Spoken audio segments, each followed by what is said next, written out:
Okay. How's everyone doing today?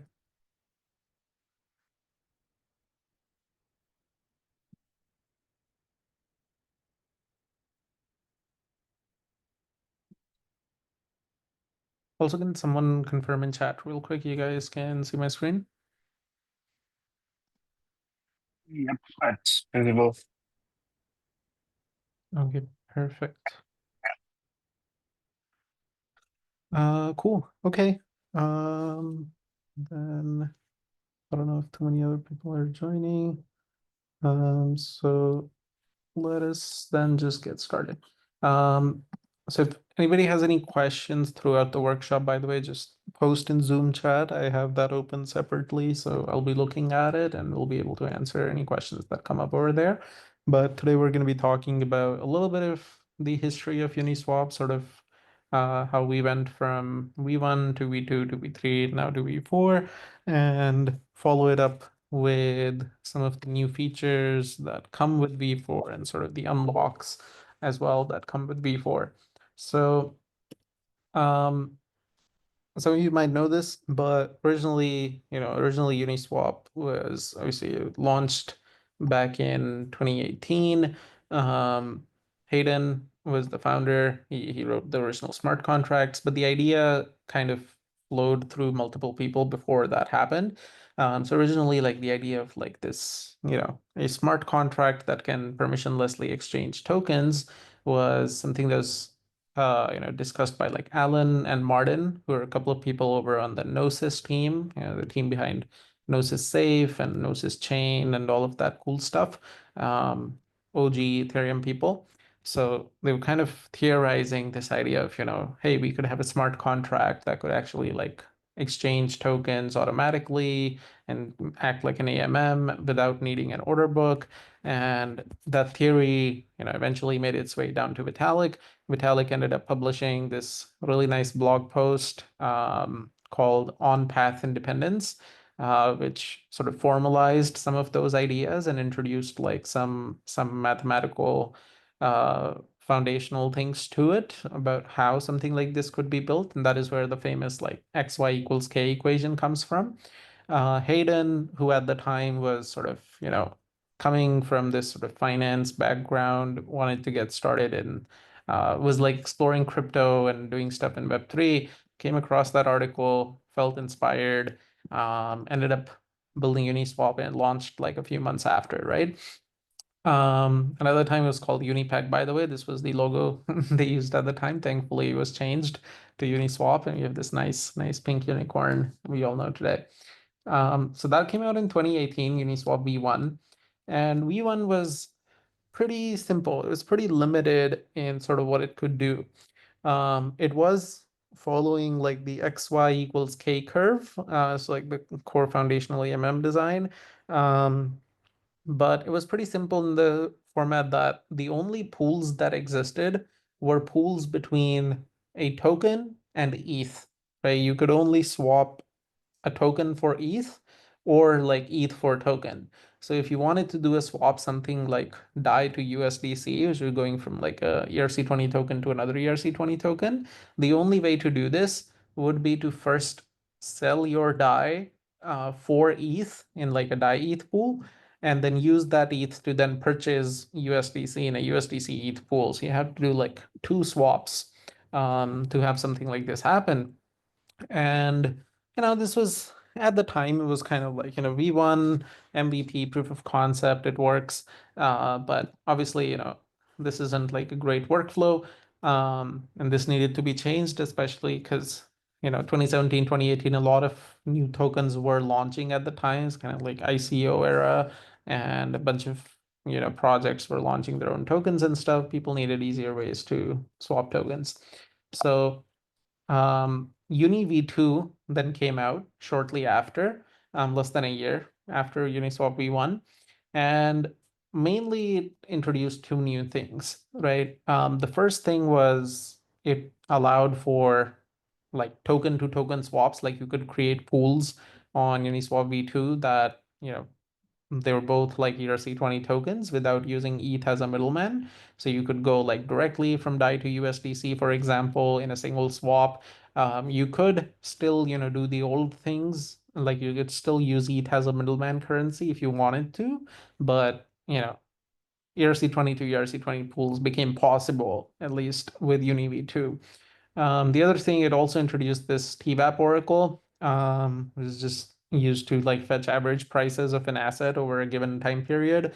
This was because at the time, oracles weren't widely used, and a lot of on-chain protocols were relying on looking at current price based on Uniswap for like doing their calculations, and that was problematic. A bunch of those protocols got exploited because of like flash loans and being able to change the price of an asset temporarily. So TVAP Oracle gave like an average price of an asset over time. It came out. This was pretty useful at the time. Um, Obviously, like nowadays, those kind of protocols just rely on like actual Oracle, like Chainlink or something. So this isn't really used that much anymore, but at the time it was pretty cool. Um, so one thing to note over here is like V1 to V2, right? Fundamentally, the AMM was kind of the same, right? It followed the same pricing curve. It still used the XY equals K pricing curve equation. Like fundamentally and foundationally, like the core logic of the protocol was like pretty similar. The changes from V1 to V2 were mostly changes around user experience and developer experience, right? So in terms of user experience, obviously we had ERC20 to ERC20 swaps now being enabled, which made it easier to swap tokens and improved UX that way. And then developer experience in the sense of like having this TVAP Oracle and stuff and building on top of Uniswap was made like more secure in a way, right? So it was a UX DX improvement. It wasn't really a fundamental rethinking of how an AMM should work, right? The fundamental logic was still the same as V1. Um, then came Uni V3. This was a couple of years later, and this was a pretty big change, right? Uni V3 was a pretty massive change to the AMM space in general, not just the Uniswap protocol, but just like DEXs in general. This was a pretty massive launch. And the thing was like V3 introduced this idea of concentrated liquidity, right? So in UniV2, it was based off of the simple XY equals K pricing curve. It was just one massive pricing curve, so based on like if you had a pool like ETH USDC, based on how much ETH was in the pool and how much USDC was in the pool, you could calculate just like what the current price would be if you wanted to swap those tokens. And then depending on how large the swap is, the reserves would change in the pool, and that would cause the price to shift somewhere along this curve, right? Like one of the assets would increase in price, the other would decrease in price depending on the swap. So it was like this one single infinitely long price curve, and all the LPs just added liquidity onto this like single pricing curve effectively. Um, that was used for like all swaps. V3 with concentrated liquidity, changed a lot of that. And V3 was like a fundamental rethinking of how AMM should work. And the idea was, it allowed liquidity providers to specify certain price ranges in which they want their liquidity to be able to be used. So for example, in an ETH USDC pool, if I'm an LP, I can say kind of like, I'm going to add liquidity to this pool, but only within the price range of like $1,500 to $2,500. So if ETH goes below 1,500 or it goes above 2,500, my liquidity is no longer used to facilitate swaps. It's only used as long as the price is within that range that I specified. And what that did was it shifted the model from having like one single big infinite price curve to having many of these like smaller price curves instead. So each LP would create their own position within like some sort of price range that they're comfortable with. And effectively, like by doing so, they'd effectively create like a mini price curve that existed, which would use their liquidity. which would have like a starting point and an ending point, right? Like if you go beyond this point or here, that liquidity is no longer going to be used. And the overall price curve on V3 ended up being like a culmination of thousands of these like smaller price curves spread all over the place instead of just one single big price curve. And this was, this was a pretty massive change. Like V1 to V2, as I said, was a UX DX change for the most part. V2 to V3 was a complete reimagination of AMMs, right? Like all the mathematics changed, all the fundamental infra changed, it was new equations, new ways of working with things, new ways of handling it in code. Like it's a pretty complex protocol to be honest.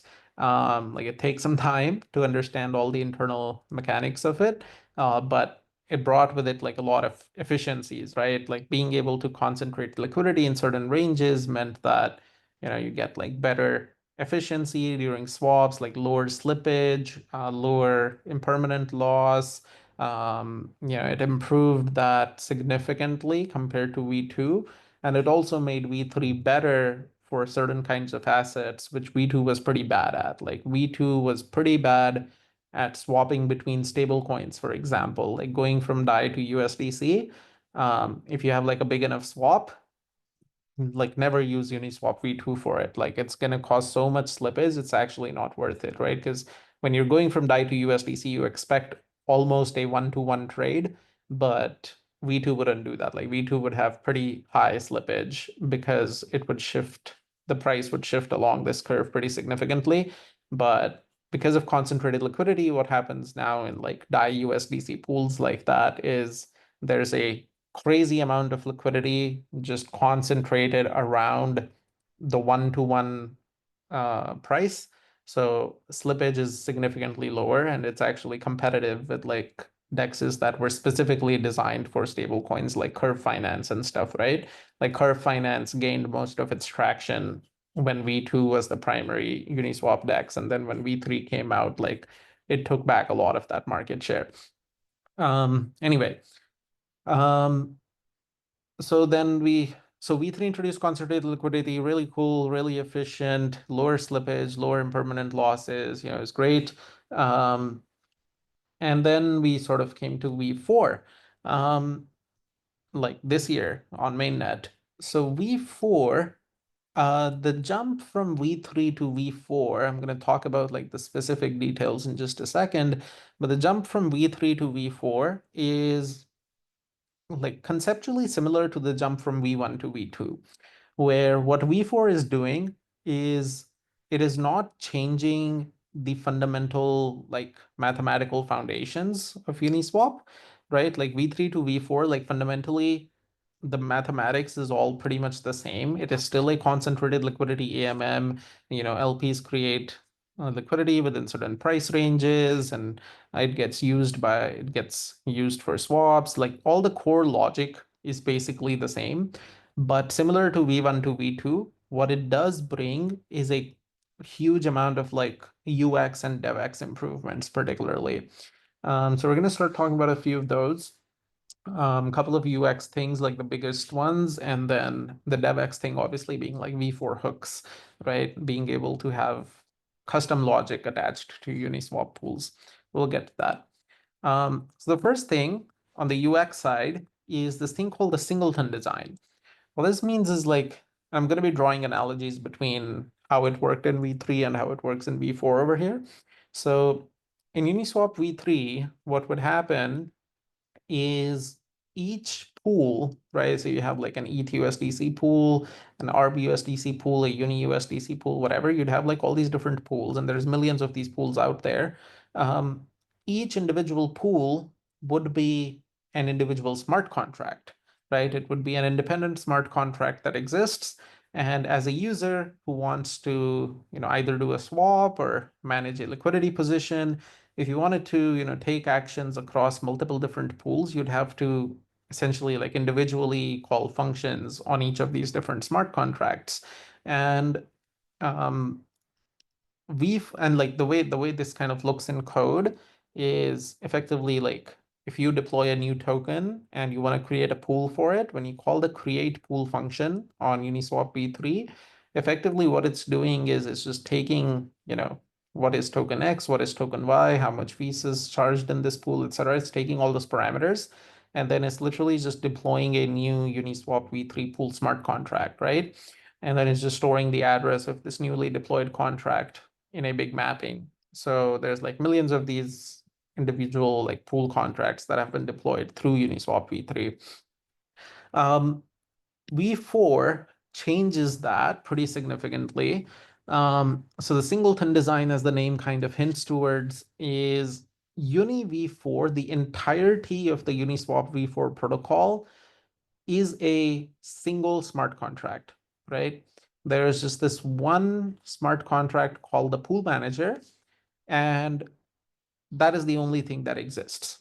All pools that exist as of today and will be created in the future on Uniswap v4, all like millions of them probably over time, everything is managed through a single smart contract. And this is like, by the way, like this kind of cool if you have worked with like done if you've done like Solidity development before.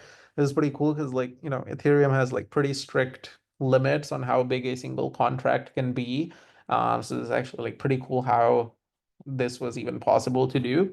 But anyway, so now there's this like single smart contract that manages all the different pools and holds all the tokens for all the different pools and facilitates all actions through the same place. So now if a user wants to like swap or manage their liquidity position across any of these different pools, they're always just talking to this one contract. And this brings about efficiencies that were kind of unthinkable back in Uni v3. Um, so what I'm gonna do now, I'm gonna compare like a swap workflow and um, maybe if you guys want to interact with this as well, like we can make this interactive if people are down. So effectively, like let's consider a swap from ETH to DAI on V3 versus V4, right? And for swaps like this, especially for like large swaps, if there's like a pretty large swap, let's say we're selling like 1,000 ETH for DAI. If we're doing like a pretty large swap like that, it's common to kind of break that swap up into multiple steps. So it goes through multiple pools. So you're not like just having like crazy slippage just going through a single pool. Instead, you're kind of splitting up that ETH into like multiple different places and then only like slightly affecting slippage in those individual pools. So for example, like you put in some ETH, let's say like half of it first gets converted to USDC, the other half first gets converted into USDT. And then this USDC gets swapped for DAI, and Tether also gets swapped for DAI, and then you take this DAI out, right? There's a pretty common swap route that you might take. Um, and similarly, like I have the similar swap route on V4, actually a slightly more complex variation of this where, we still have some of the ETH going through ETH USDC, some of the ETH going through ETH USDT, and some ETH also going through ETH DAI pool directly, right? So technically we're interacting with like one additional pool in this workflow. So now I have a question for chat. If anybody wants to take a guess over here. Um, how many unique smart contracts are being interacted with in this swap? So like Alice does a transaction to initiate the swap. Her transaction will touch how many independent unique smart contracts in doing this? I'll wait for like 30 seconds if somebody wants to take a guess over here. Um, otherwise, 4. Okay. I see where 4 is coming from, but think a little bit more about it. Okay, somebody said 9. Interesting. Okay. I do want you also like try to like justify your answers. Like, Rivan, if you could like justify why you said 4, and Bazina, if you could also justify why you said 9. If you could list out sort of where these numbers are coming from.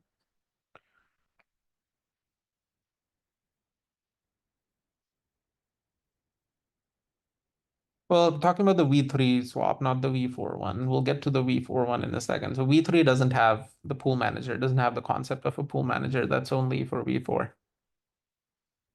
How many contracts are being interacted with in the V3 version of this swap?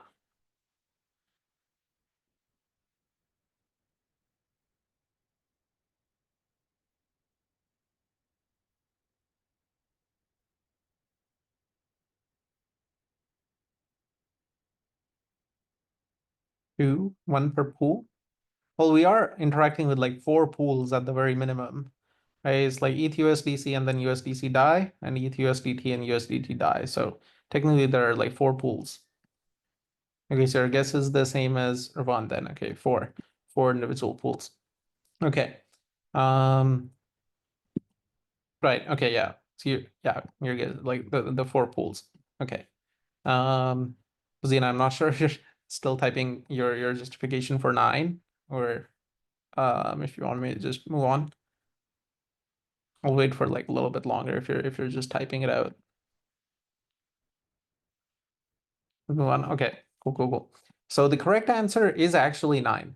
It is actually nine. It seems counterintuitive, right? It four seems like the obvious answer, but if you think about it a little bit deeper, there are way more than four contracts being interacted with over here. So you did correctly identify, the four pools being independent contracts. That is obviously correct. Um, but what you're missing right now is, so we have four pools, right? But then also we are interacting with three ERC20 contracts, right? When you swap like some ETH for USDC, you then also need to interact with the USDC smart contract over here to transfer it from this contract over to this contract. So you can do your second swap, right? And similarly, you're also interacting with the Tether contract to move Tether from here to here, so you can do your second part of the swap. And then finally, you're also interacting with the DAI smart contract to actually get the money in your wallet, right? So that brings us to four pools, three token contracts, that is seven. And then also initially, there is the main sort of router contract that you interact with, that is conducting all of these swaps. That would be like, the Uniswap universal router, or like a DEX aggregator contract, perhaps like 1inch or MetaMask swap or whatever, like some sort of router contract that you're interacting with at the beginning. So that's eight. And technically, Uni v3 doesn't support native ETH token swaps. You have to use wrapped ETH, like WETH. So technically, there's a ninth contract here as well, which would be the wrapped ETH contract, which would like wrap your ETH. But even if you don't consider it, it's like even if you ignore wrapped ETH, because I did mislead a little bit by saying ETH DAI over here. Even if you ignore wrapped ETH, eight unique contracts and nine if you consider wrapped ETH as one of them. So that's a lot of different smart contracts to be interacting with. And again, if you've done Solidity development stuff before, one thing you might know is making a function call to an external smart contract is one of the most expensive things you can do on the EVM, right? In terms of gas, making a function call to an external contract is one of the most expensive things you can do on the EVM. So nine smart contracts intuitively already, it's a lot.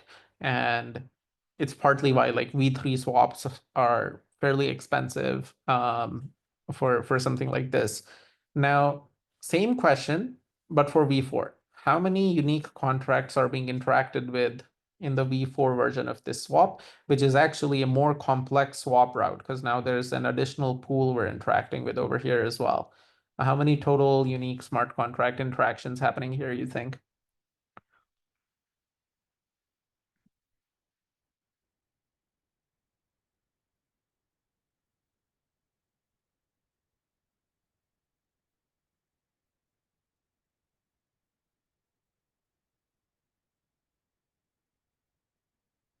Any guesses in chat about how many here?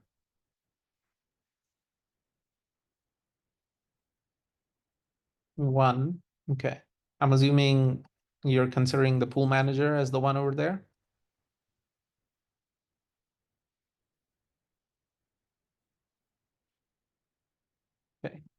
Any other guesses?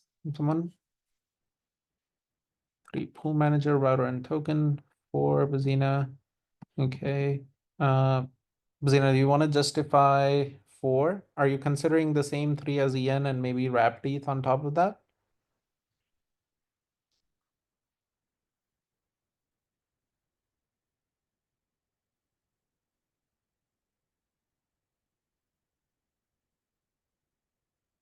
Okay, so the correct answer is actually three in this case. One of the reasons for that, like I understand where four is coming from, but the reason wrapped ETH is actually not a consideration in this case because Uni v4, I didn't explicitly mention it before, but Uni v4 does support native ETH as a token in a pool. So it doesn't need to use wrapped ETH anymore like Uni v3 used to do. So it does support native ETH, so we get rid of the wrapped ETH dependency from there. So the three contracts we are actually interacting with, one is obviously the pool manager, right? The other two being, one is the router at the beginning. Again, it could be like the Uniswap router, the 1-inch router, MetaMask swap, whatever a front end DEX aggregator thing you're using, some router contract, then the pool manager, and then finally the DAI token contract. So you can move DAI from Uniswap into your personal wallet, right? The final transfer transaction.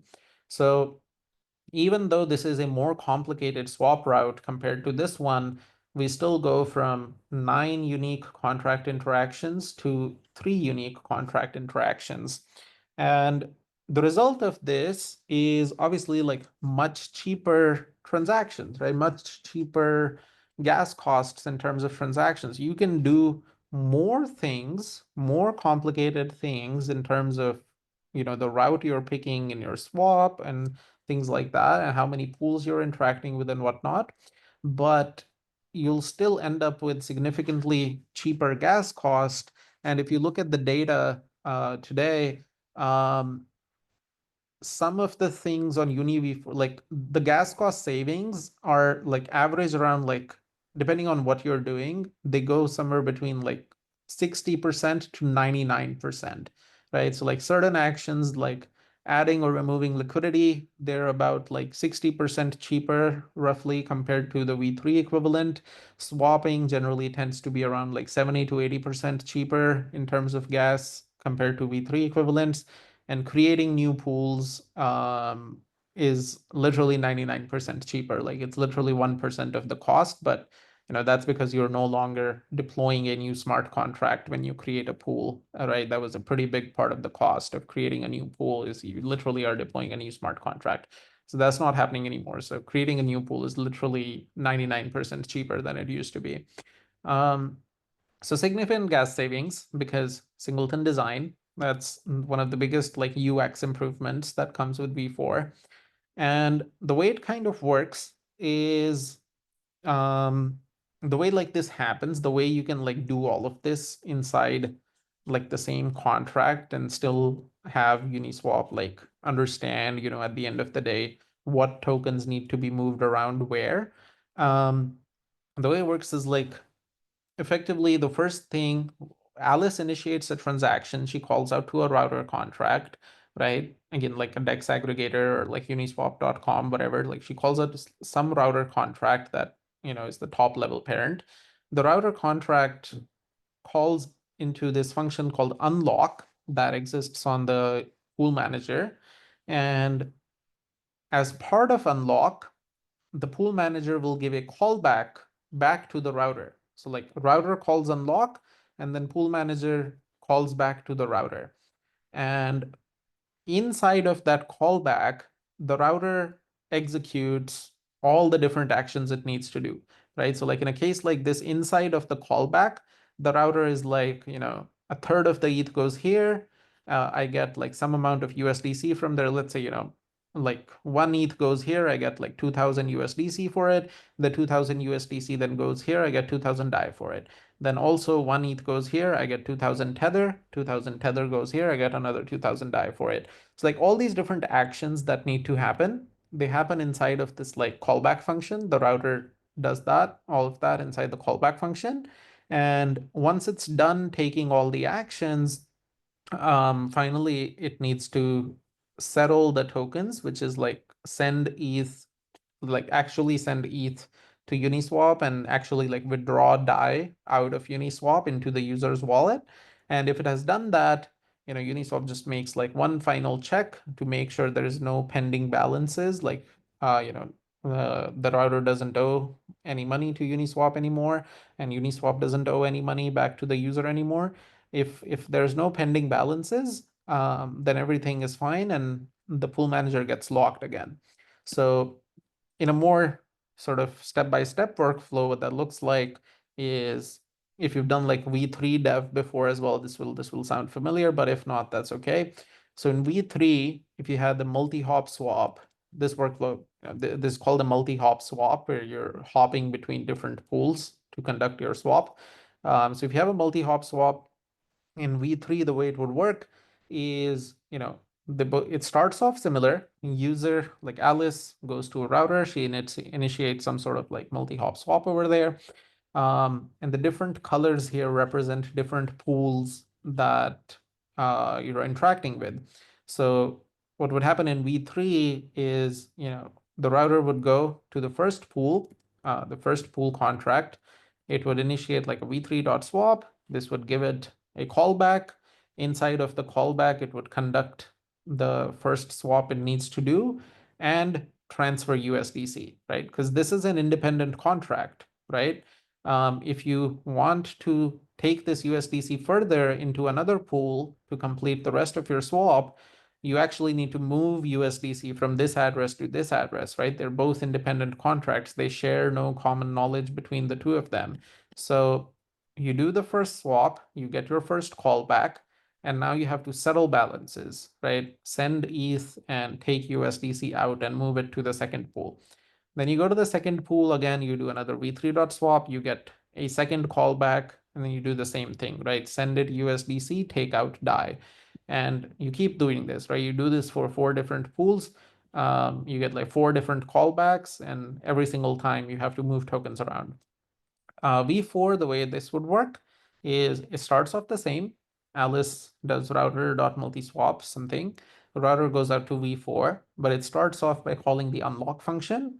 And this gives it the one and only callback that it will ever get as part of the transaction. Inside the single callback, it does all the different swaps it needs to do, right? Pool 1, pool 2, pool 3, maybe like additional pools like pool 4, pool 5, whatever, like as many swaps that it needs to do inside of the single callback function. And once it's done with all of them, then at the end of the day, it just needs to settle the final balances, right? So for example, here, some of the ETH is being swapped for USDC, but then you're immediately taking that USDC and swapping it further for DAI, right? So there's no USDC token transfer that actually needs to happen at the end of the day, right? Like no USDC is owed to the user because you took USDC out, but then you immediately used it back in another swap. So even though you're interacting with like multiple tokens, you're conducting swaps between like multiple different tokens. At the end of the day, you just settle your final balance, right? You just send it ETH and take out DAI because everything else cancels itself out, right? Whatever USDC you got from here, you spent it immediately, so it cancels itself out. There is no USDC settling that needs to happen. You settle final balances and then you're done, right? So all of this happens a single callback function instead of getting a callback every single time you're interacting with a pool. So yeah, so I was like overall TLDR much more gas efficient to do this stuff. And this is also true, by the way, for like adding liquidity, removing liquidity. You can have like complex actions over there as well. You can be like, remove liquidity from pool 1, then take those tokens, swap it for something else, then take those output tokens and then use them to add liquidity in a different pool, right? You could have any mix and match of these things, right? It's not just you can combine multiple swaps together. You can have like pool 1 remove liquidity, pool 2 do a swap, pool 3 maybe another swap, pool 4 add some liquidity, and then just settle whatever final balances are there at the end of the day, right? You can permutation combination of any different uh, actions that you might want to take. Because there's a question in chat. What about pool creation? Any assets, right? And cheaper, of course. Yeah, you can. Pool creation is still permissionless. Anybody can go and create a pool. It is much cheaper. Any assets work, including native ETH now. Like V3 didn't support native ETH, but V4 does support native token as well, not just ERC20s. And is there still a fee for the owner? There was never a fee for the owner on Uniswap. Like V3 pool creators don't get any fees. The only fees that exists is fees for the liquidity providers. LPs earn fees on swaps that they help facilitate, but there has never been a concept of owner fees or like pool creator fees on Uniswap. So no, no to the last question, yes to everything else. Yep. Cool. So that was gas efficiency in terms of doing actions. Um, there's this other thing related to this is a relatively new sort of EIP that came out, but effectively what this is doing is, if you think about this diagram a little bit, this workflow and like this diagram a little bit, one of the questions you might ask after looking at this for a while is like, you know, we've reduced the middleman token transfer. We don't need to do the middleman token transfers anymore. Why do we even need to do the DAI token transfer? Right? This is a feature, by the way, that's not applicable to everybody. It's kind of a niche feature that's relevant to certain audiences. But the idea is like, and if you think about if you're like a high frequency trader, right? Maybe you're like an arbitrage bot, right? Maybe you're like some algorithmic trading bot of some sorts. You're just generally just a high frequency trader who's like perhaps like conducting multiple swaps a day, right? You're not like somebody who's doing like one swap once a month. You're doing like 10 swaps a day or even more than that, right? You're just generally a high frequency trader. So one of the differences between a centralized exchange and a decentralized exchange has been that, if you're using something like Coinbase or Binance, it would be pretty weird if every time you wanted to make a trade on Coinbase, you'd like send ETH to Coinbase, do a swap, and then immediately withdraw it back out into your wallet, and then keep doing that over and over again, right? Like if you are a high frequency trader trading on centralized exchanges, typically what you do, you'd send some money to the exchange, keep it there, right? You do like a bunch of different swaps over time. You might keep it there for a day, for a week, for a month, for a year, whatever it might be, but you'll keep it there as long as you're still actively trading. And at some point in the future, when you're like, okay, I'm done, I need this money for something else, I want to cash out effectively, like a month later, whatever, then you like withdraw out from the exchange into like your personal wallet and maybe like sell it for fiat or do whatever else you want to do with it. So who does that high frequency on a centralized exchange? Many people do high frequency on a centralized exchange. A lot of arbitrage bots and a lot like that's what a lot of these like TradFi institutions do, right? That's literally the job of like quantitative traders, right? There's entire companies like Jane Street, Citadel, Capital One, like these are massive publicly traded institutions I'm talking about, and all they do is just high frequency trading on a centralized exchange. I'm not talking about like, some random Twitter dude trying to get rich off of meme coins. I'm talking about like massive fucking institutions trading billions of dollars on a pretty regular basis, right? Um, like high frequency traders are a common thing on sexes. The thing is, dexes have kind of lacked that, right? Dexes, like now that you think about it, it's kind of weird that dexes force you to withdraw these output tokens out every single time. Like, why take this DAI out every single time you do a swap? Just leave the DAI in there and use it the next time you're gonna do a trade, and that way you avoid one more external smart contract call. So you save even more money on gas.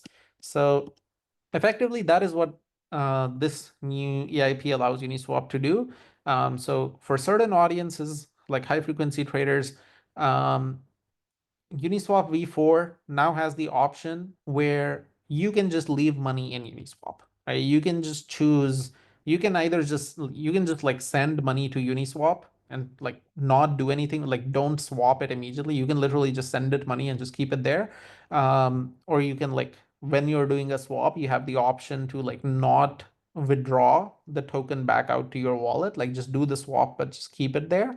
And by doing so, you save even more gas. Your transactions are even cheaper, and it makes sense again if you're a high frequency trader to like save that little additional bit of money because it adds up over time, right? It adds up over time. So yeah, niche feature, but pretty cool. And so these were like the major, I think, like UX considerations, right? Like I said, like V3 to V4 is a UX and DevX improvement. So UX wise, it's mostly all of these things, right? UX wise, mostly just like everything is just cheaper. You can do more things inside of a single transaction. You can have like more complicated swap routes and all of that in a single transaction that maybe wasn't possible with V3 because it costs too much. So like UX wise, that's all there, right? That's the major like UX side of things that V4 improves on by itself. The second category now is like DevX, and this brings us to Uniswap hooks. Um, so hooks effectively, what it is there's these like 14 different hook functions that developers can interact with. I'll use these two as an example. They're some of the most common ones, called before swap and after swap. What hooks allow people to do is like if you're a developer who wants to, have some sort of custom logic, some sort of custom behavior um, attached to a pool, right? So like every time somebody does a swap in a pool, you want to like sure like they can swap, but then you also have like some custom code, some custom logic you want to run alongside that happening, right?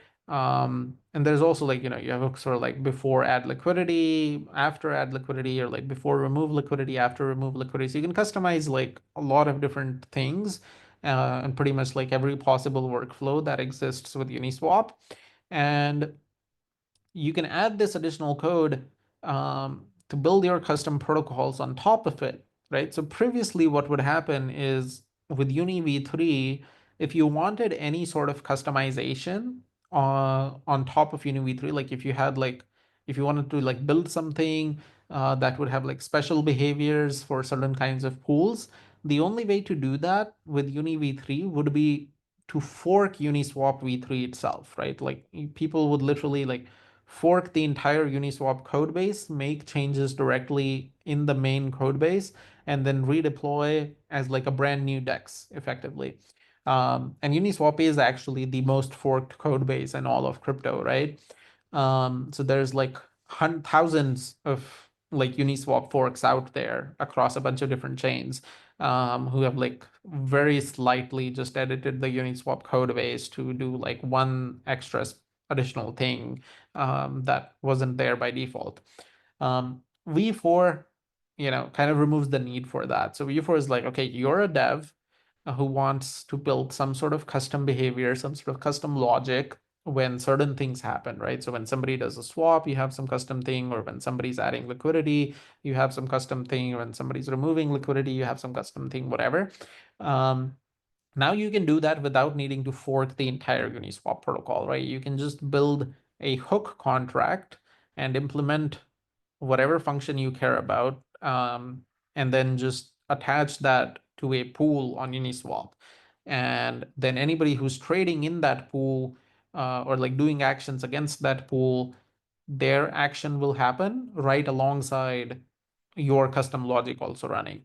And this is pretty cool. So I'll give you like some real life use cases of some of the hooks that exist on mainnet today, and also like just some ideas on what this is useful for.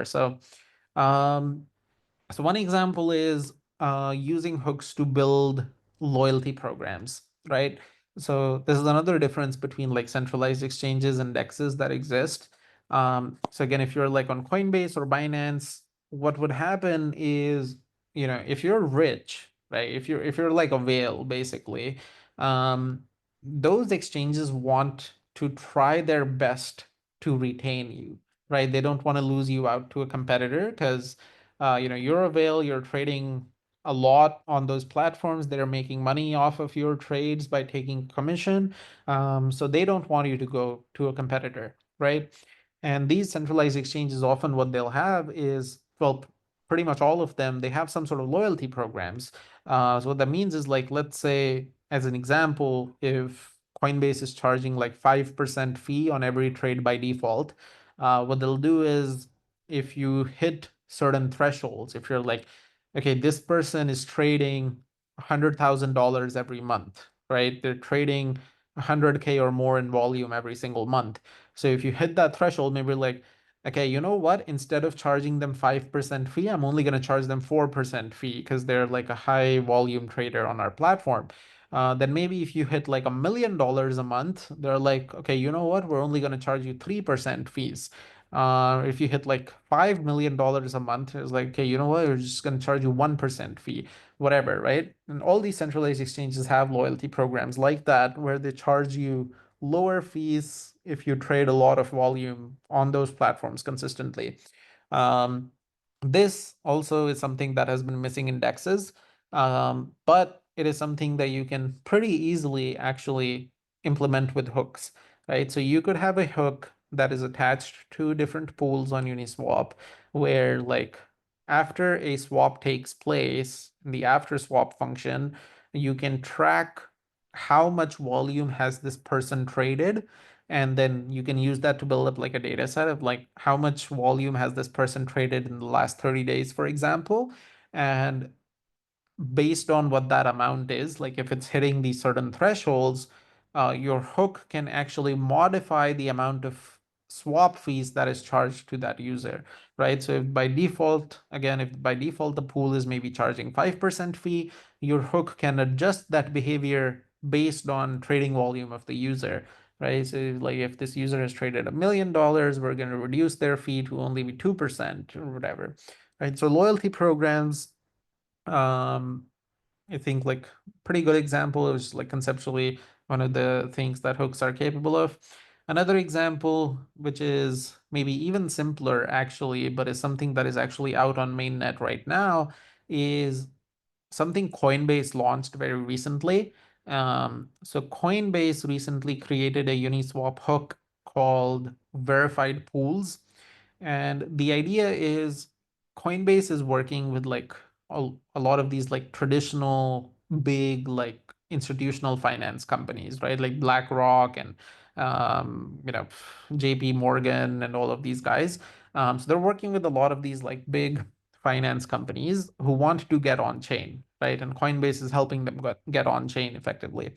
Now, one concern that these big organizations have is if they provide liquidity to a Uniswap pool, like a normal Uniswap pool, um, there is some level of like second degree legal gray area they get into, because theoretically speaking, bad actors, right? Like whether it's like terrorists or like North Korean hackers, whatever it might be, because Uniswap is like permissionless and open to anyone, they could do swaps through like illegally obtained money on Uniswap, right?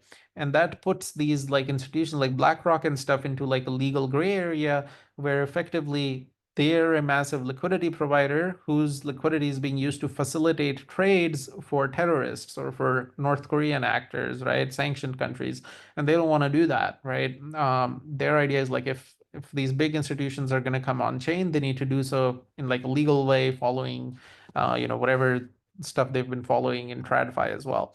So Coinbase's verified pools hook, what it does is, if you attach that hook to a pool, the only people who can interact with that pool, so like to swap in that pool or to become a liquidity provider in that pool, you must be a KYC'd person through Coinbase, right? So you can only interact with that pool if you have a KYC certification that Coinbase is giving out. It is anonymous, like you're not leaking any personal information, but it is just kind of like a proof that you have been KYC'd by Coinbase. And if you can present that KYC proof, then only are you allowed to swap or do something in those pools. And as a result of that, that removes this risk factor for these TradFi institutions because once you consider Coinbase KYC, they're obviously not giving out valid KYCs to North Korean hackers or like known bad actors and stuff. So that removes that like legal concern around their liquidity is being used to facilitate trades for illegal actors. Another example that is less institutional, more degen, more fun example of hooks is you could create a hook that could be kind of like a gambling hook, right? We've seen people do this. So you could have a hook that operates before swap. So right before somebody's swap goes through, you could create a hook that is kind of like double or nothing, right? It's like you're going to sell one ETH for USDC, and maybe there's like a 50-50 chance. Either you get double the amount of USDC you normally would have got, or you get nothing. You get zero USDC, right? So you can create like gambling hooks like that, which affect how much output tokens you're gonna get. That's pretty fun. It's like create like a little luck factor into your swaps and stuff like that. So that's pretty fun. There's a bunch of other use cases, stuff around like reducing MEV, improving liquidity provider fees, like improving yield over there, improving like swap efficiency. There's hundreds of different things you could build, but there's just like a few ideas on the top of my head. Um, and yeah, that's pretty much it. We're not going to get too much into the specifics of like how do you actually build these hooks. That's a conversation for later. I think if you follow the Luma calendar, there's another event that's going to happen in a couple of weeks that you can uh, you can join where I'm going to walk you through sort of building your first hook contract yourself. Um, okay, let's see.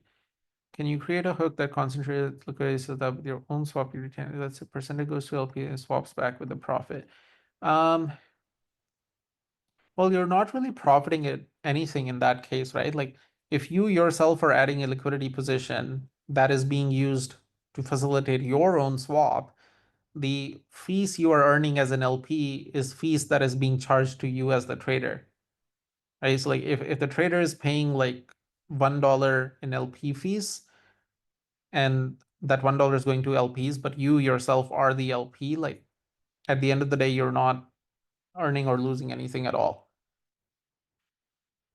And also you're not actually swapping at that point, right? So if you want to like sell ETH for USDC, but you want that to be facilitated through your own liquidity, like when you sell ETH for USDC, from the perspective of the swap, yes, your ETH gets converted to USDC, but from the perspective of a liquidity provider, their USDC gets converted to ETH. So you don't make money, you don't lose money, but you also aren't actually exchanging any tokens with anyone. You're just moving tokens around for the sake of moving tokens around, but it's just a trade against yourself. Yeah, it's just like having like two different wallets and just swapping between them effectively. Like that's not particularly like a limitation of hooks. It's just like, if you are the sole LP in a pool and you're just swapping against yourself, there's no like fees being earned, right? Because all fees is coming from the trader, but that fees is also going to you because you are also just the LP over there. And you're using your own assets to swap against effectively. So there's no like actual token swap happening if you look at total balance of tokens at the end of the day.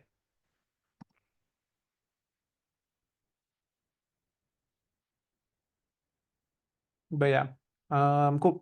So if you do want to like, we still have like this workshop in a couple more weeks where I'm gonna sort of walk you through building your own hook, like building your very first hook. But if you want to go on a longer journey, you want to spend 2 months building with some of the smartest people in the space, building a huge like building like tons of different hooks, understanding all the different design space, building out a bunch of different projects, followed by like a hookathon at the end of it. We have a bunch of partners like Arbitrum, Chainlink, Eigenlayer, Flaunch, Uniswap Foundation, a bunch of like sponsors over there. Yeah, join our cohort, join our live cohort, apply to join the Uniswap Hook Incubator.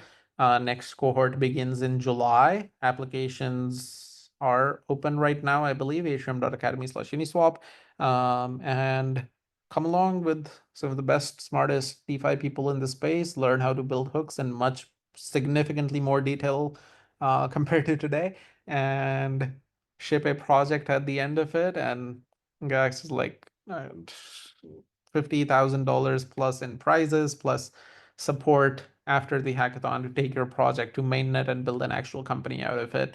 Some of our past alumni are the top hooks on mainnet as of today, notably like Flaunch and Semantic Layer and Tenor Finance. So Flaunch having done hundreds of millions of dollars in volume through their hook, or who are the alumni of like one of our very first cohorts last year, and Semantic Layer, Tenor Finance, Liquid, a bunch of other alumni graduated from Uniswap Hook Incubator who are now building like pretty cool companies out there. So apply to join if you want to dig deeper into it.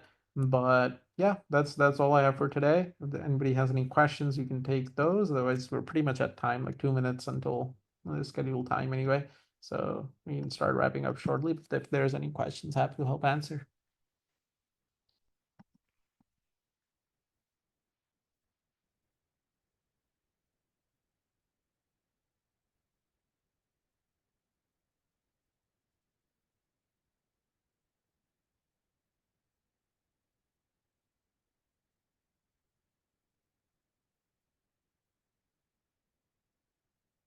All right. I will take that as no questions for now. The meeting is recorded, by the way. If you want to follow up, watch this again later. You can check out the Atrium Academy YouTube channel. Just go to YouTube, search for Atrium Academy. You'll find this workshop over there as well. I will take a look at your UniV2 project. Thanks for sharing the link. But yeah, awesome. Sounds good. Thank you everyone for coming. Hopefully you learned something, and I shall see you in the next one for building your very first hook contract yourself. Cheers, everyone. Have a great rest of the day. And all right, thanks for coming. Bye.